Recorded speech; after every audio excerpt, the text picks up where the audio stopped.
Kepulauan Bangka Belitung adalah sebuah provinsi di Indonesia yang terdiri dari dua pulau utama, yaitu Pulau Bangka dan Pulau Belitung, serta ratusan pulau kecil lainnya. Hari ini, aku, Moku, dan Miku menjejakkan kaki di negeri serumpun Sebalai untuk mencari tahu pengalaman peternak lokal yang pernah terdampak PMK.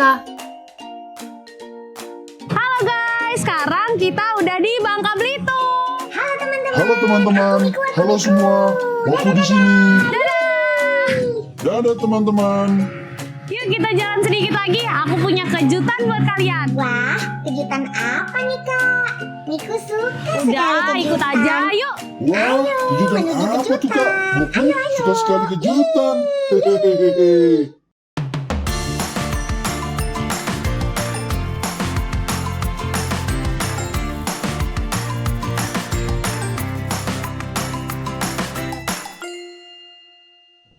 Pada bulan September lalu, jumlah kasus sapi yang terkena PMK di Bangka Belitung tercatat sebanyak 3.815 ekor. Dan salah satu upaya pengendalian kasusnya adalah dengan pemotongan hewan. Sebanyak 107 ekor sapi sudah dipotong paksa dan 32 ekor sapi mati. Sedih ya membayangkan peternak yang harus memotong sapi-sapinya karena PMK. Bagaimana ya pengalaman para peternak di sini? Simak perjalanan kami yuk. Siapa tahu selain jalan-jalan, kita akan menemukan jawabannya di sini. Kakak, lihat deh, kok sapinya dilepas Waduh, gitu iya, aja sih kak? bener juga tuh kak, sapinya dilepas liar ya. Mana sih? Itu tuh, Itu kak, di depan. Iya ya. Coba yuk kita tanya peternaknya. Moku ikut, Miku juga ikut. ikut Miku kak. juga ikut kak. Ayo kamu kok. Tungguin Miku.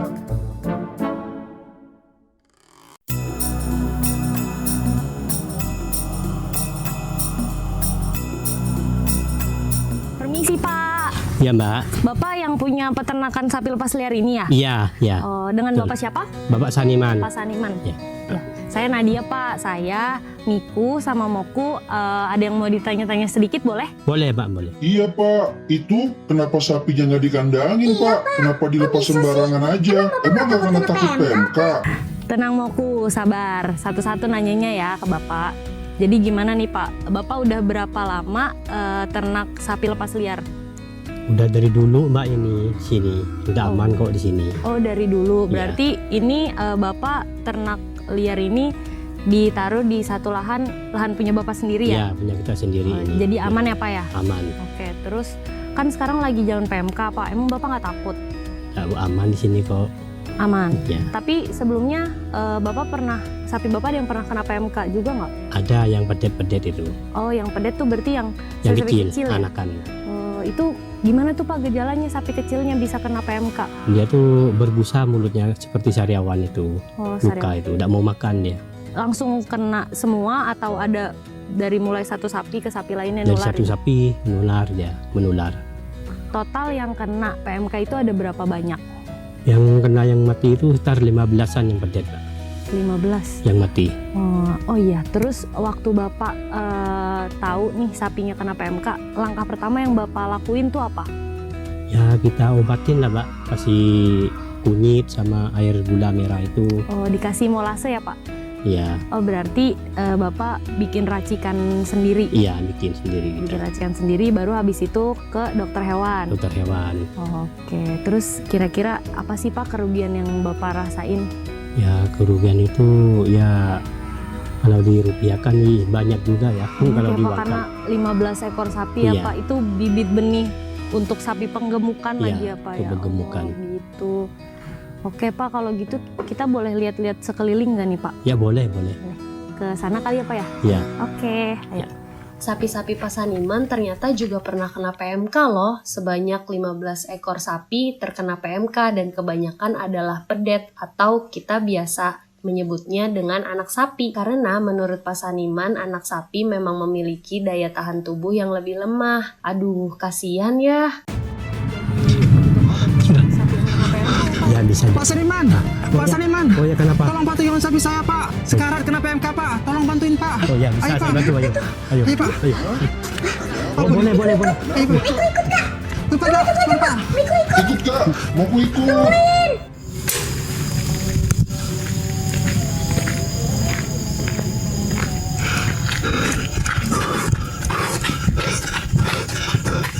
Pak, mau kemana? Kok buru-buru? Gini Pak Dokter, saya ingin minta tolong Pak Seniman buat potongin sapi saya yang kena PMK. Bentar. Sapinya kena PMK. Iya Pak Dokter. Terus mau dipotong? Iya, Mau dipotong di mana? mau diminta tolong Pak Seniman yang potongin.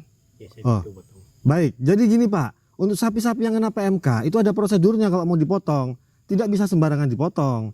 Supaya virus PMK-nya tidak menular kemana-mana. Oh, gitu Nah, ya, Pak. harusnya pemotongan dilakukan di rumah potong hewan. Gini aja, Bapak ikut saya akan jelaskan bagaimana pemotongan sapi-sapi yang kena PMK di rumah potong hewan. Yuk, Boleh Pak Dokter? ayo.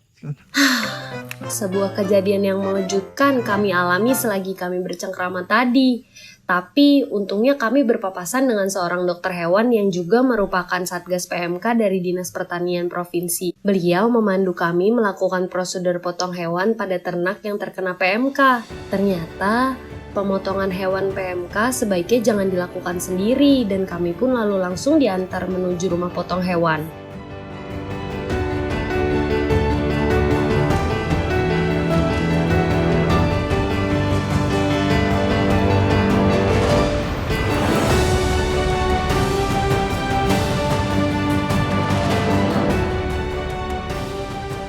Pak Saniman, Bapak sudah boleh pulang. Nanti mereka biar sama saya saja ya. Ternyata rumah potong hewan atau RPH ini hanya beroperasi pukul 8 malam sampai pukul 2 pagi saja. Jadi dokter hanya membantu kami menjelaskan prosedurnya agar prosedur yang dijalani sesuai dengan standar yang sudah ditetapkan pemerintah untuk potong bersyarat. Ih, Moku takut deh.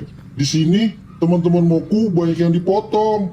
Moku takut dipotong. Ih, iya, jangan dong, karena Kak. dia, Miku juga takut tahu. Kita di luar aja ya. Takut. Jangan takut dong, Miku, Moku. Kalian makanya harus jaga kesehatan. Lagian kalian udah divaksin kan? Iya ya. Moku dan Miku kan Iya ya, lu. sudah divaksin. Udah divaksin Jadi aman ya, deh. Kak. Ya udah, ayo.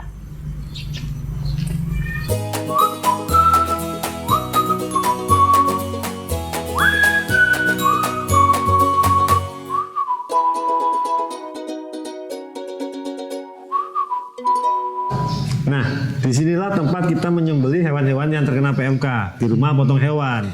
Secara singkat saya jelasin. Sapi nanti akan masuk ke dalam box, kemudian dia akan direbahkan dan disembelih di sini. Setelah disembelih, sapi akan digeser ke situ untuk dilakukan pengulitan.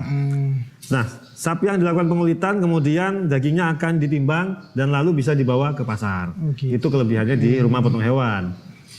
Terus apa bedanya Dok kalau kita motong sendiri dengan motong di RPH Dok? Nah, kelebihan di RPH adalah dalam hal penanganan limbah. Limbah tidak kemana-mana, tapi limbah akan masuk ke tempat penampungan. Beda dengan jika kita menyembelih sendiri. Dikhawatirkan limbah akan menulari atau mencemari lingkungannya atau kandang di sebelahnya atau bahkan bisa terkena ke hewan-hewan yang ada di sekitar tempat pemotongan. Gitu. Sedangkan di sini limbah cukup masuk ke tempat penampungan dan akan dikelola lagi oleh RPH. Oh gitu ya Dok. Berarti mencegah penularan virus PMK-nya itu sendiri ya, Dok ya? Iya, benar sekali, Oh, Mbak. jadi gitu ya Pak Dokter. Moku jadi tahu deh sekarang kalau dipotong bersyarat itu nggak boleh sembarang dilakukan ya. Begitu ya. Baik Dokter, terima kasih banyak. Saya ingin membawa sapi saya ke RPH ini. Baik. Saya izin pamit. Oke, mari ya.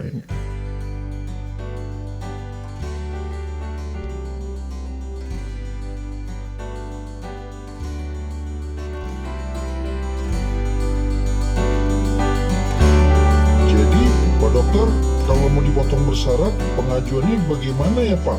Jelasin dong. Jadi kalau memang mau diajukan potong bersyarat, para peternak harus memiliki beberapa persyaratan. Pertama, sapinya harus terdaftar di aplikasi Isignas bahwa memang sapinya sudah terkena PMK, itu yang pertama. Kemudian yang kedua, dia mesti memiliki persyaratan administrasi yang harus dilengkapi. Pertama, punya KTP, kemudian punya KK dan nomor HP. Dia juga harus memiliki surat kepemilikan ternak dari kelurahan. Nah, itu harus dilengkapi. Setelah itu baru bisa mengajukan potong bersyarat ke dinas kabupaten atau kota setempat untuk diproses lebih lanjut gitu.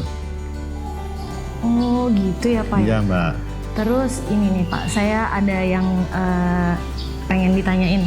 Jadi Provinsi Babel ini kan Ya. termasuk provinsi yang cepat dalam penanganan PMK-nya ya. Iya betul. Itu caranya gimana sih Pak? Biar jadi teman-teman di provinsi lain bisa tahu gitu. Oke, pertama-tama peternak kalau memang ternaknya kena PMK harus segera lapor. Itu kuncinya. Harus segera lapor supaya segera ditangani oleh para petugas. Alhamdulillah petugas di Dinas Kabupaten Kota termasuk provinsi juga cukup banyak dan solid dalam menangani ini. Setelah mendapat laporan dari para peternak, para petugas bisa langsung turun untuk melakukan pengobatan dan pencatatan. Nah, sapi-sapi yang segera diobati, segera ditangani, insya Allah cepat sembuhnya. Dalam 3 hari umumnya sudah menunjukkan tanda-tanda kesembuhan dibandingkan sapi-sapi yang tidak pernah dilakukan pengobatan. Itulah kenapa jika memang sapi-sapi atau ternak bapak atau ibu ternyata mengalami PMK, terkena PMK, sebaiknya segera lapor supaya segera mendapat penanganan. Hal ini yang menyebabkan penanganan PMK di Bangka Belitung bisa berjalan dengan cepat dan bisa tuntas akhirnya minimal kasus hingga saat ini. Jadi pendekatan dari dinas terkait juga kepada para peternak sangat dijalin ya Pak supaya Betul. bisa langsung lapor gitu sih Betul, peternaknya. komunikasi pun harus terjalin. Jadi peternak tahu harus lapor kemana dan kami pun sudah menyiapkan hotline Satgas PMK dan di tiap kabupaten kota pun sudah ada itu sehingga mereka mudah untuk meminta bantuan dari para petugas begitu. Oke, Ya. kalau gitu baik Bapak, terima kasih Siap, banyak. Mbak. Kalau Baik, gitu terima kasih. saya pamit ya Pak. Oke Pak Dokter, kalau gitu kita juga pamit ya Pak. Makasih Pak Dokter. Baik, Terima terima kasih kasih. banyak Pak Dokter. Dadah. Kejadian hari ini sungguh memberi banyak pencerahan bagi kami. Ternyata komunikasi antara Satgas dan peternak setempat menjadi satu kunci pengendalian PMK yang diandalkan di Bangka Belitung. Tidak heran, walau Bangka Belitung sempat menduduki peringkat teratas jumlah kasus PMK-nya, namun penurunannya cukup drastis. Setelah kejadian yang dramatis dan cukup menakutkan bagi Miku dan Moku, rasanya aku harus mengajak Miku dan Moku ke sini nih.